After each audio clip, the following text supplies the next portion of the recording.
माडेश्वरीच्या पांडुरंगाला आणि माडेश्वरी नतमस्तक होतो, चावता महाराज नतमस्तक होतो. ज्या देशाचे नेते शरदचंद्र पवार साहेब, या राज्याचे नेते मोठे दादा खासदार साहेब व ज्यांनी म्हणून या निवडणुकीमध्ये साथ दिली ते माझे सर्व नेते मंडळी, सर्व सहकारी. आणि गेले 2 वर्ष मंगळवेढ्यामध्ये तयारी केली आणि शेवटी एक फटाकड्या लावू नका जरा 2 मिनिट थांबा. हे लावू नको, थांब, पुढच्या लावू नका आता 2 मिनिटं.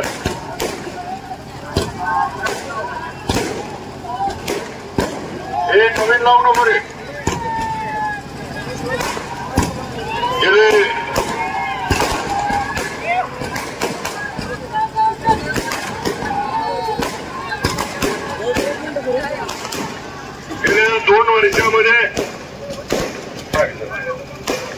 2 वर्षामध्ये पवार साहेबांनी पंढरपूर मंगळवेढ्याची उमेदवारीचे संकेत दिले आणि 2 वर्ष माझे सर्व सहकारी, सर्व संचालक, गावगावचे आमचे सर्व मित्र सहकारी यांनी रात्रीचा दिवस करून 2 वर्ष मंगळवेढा पंढरपूरमध्ये तयारी केली आणि 3 महिन्यापूर्वी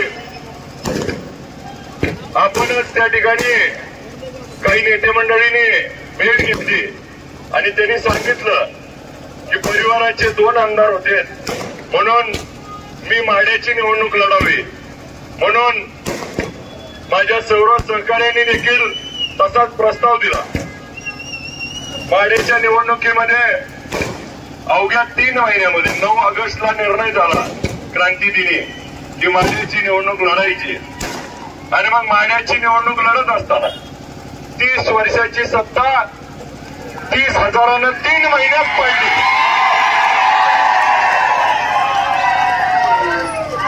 3 महिन्यात त्या ठिकाणी सत्ता पाडली.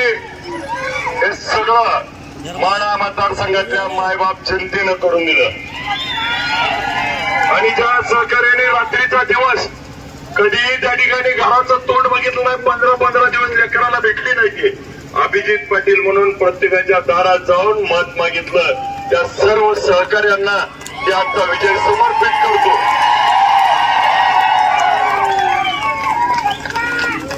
भले भले आपल्या इथं बघितलं की भल्या भल्यांनी आमदारकीचे स्वप्न बघितले. 2-2 वेळा पडली, 5 वेळा नाही. माझ्या निष्ठावंत सहकार्याच्या जेवढ पहिल्या टक्क्यात 30,000 माझी मारली.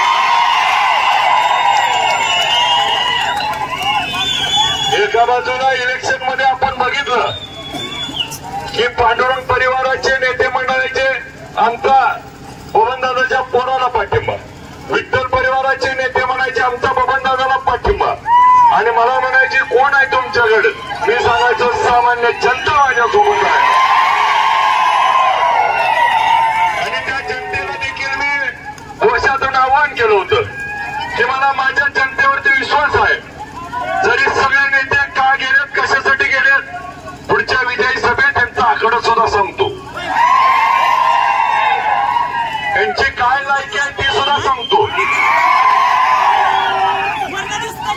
एक वाघ तर काय म्हणला, राजा का बेटा राजा नहीं बनेगा. अरे राजा का बेटा राजा नहीं बनेगा, जो काबिल होगा वही हकदार होगा. एक म्हणला इकडच्या चेअरमनला आमदार होऊ देत नाही, मुंबईला जाऊ देत नाही. त्याच्या गावात म्हणा गेल्या वेळेस पवार साहेबांची मतं होती आणि आता पण पवार साहेबांची मतं आहे. गाडी खाल्ल्यावर वागू नको, गाडी खाल्ल्यानं गाडी खाल्ल्यासारखंच वागावं, माफ करायला जाऊ नये कोणाचं.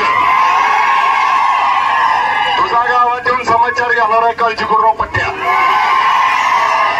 लय सहन केलं, लय यांचं ऐकलं, सगळे म्हणायचे जरा थांबा जरा थांबा. एवढं थांबलो पण यांचं काही शिपूट वाकडं ते सरळ झालं नाही. पण मला माझ्या जनतेवरती विश्वास होता आणि माझ्या मायबाप जनतेनं मला त्या ठिकाणी पोरका होऊ दिलं नाही आणि त्या ठिकाणी या राज्यातला असा निकाल लावून दाखवला की सगळ्यात जास्त मतानं जिल्ह्यात राष्ट्रवादी काँग्रेस शरदचंद्र पवार पक्षाचा आमदार म्हणून निवडून दिला. आज आपल्या सगळ्याच्या प्रेमानं आशीर्वादानं मी आपल्याला एवढं सांगतो, माढा मतदारसंघाच्या जनतेनं पंढरपूर तालुक्याची आणबाण शान राखली आहे. काही काळजी करू नका. त्या ठिकाणी पंढरपूर, मंगळवेढा, सांगोला, मोहोळ आणि मंगळवेढा पंढरपूर आपला माढा मतदारसंघाचा तर आमदार आहे, पण तुमचं पण प्रत्येक काम मीच करणार आहे. काय काळजी करू नका. कुणाला कुणाच्या दारात जाऊ देणार नाही. जिथं गरज पडेल त्या ठिकाणी तुमचा आवाज मागे उभा असेल, त्यामुळे भ्यायचं काही कारण नाही. आणि या पंढरपूर शहरात उभा आहे आमचं प्रशांत शिंदे मेंबर शेजारी उभा आहेत. मेंबर उद्याची नगरपालिका विठ्ठल परिवाराची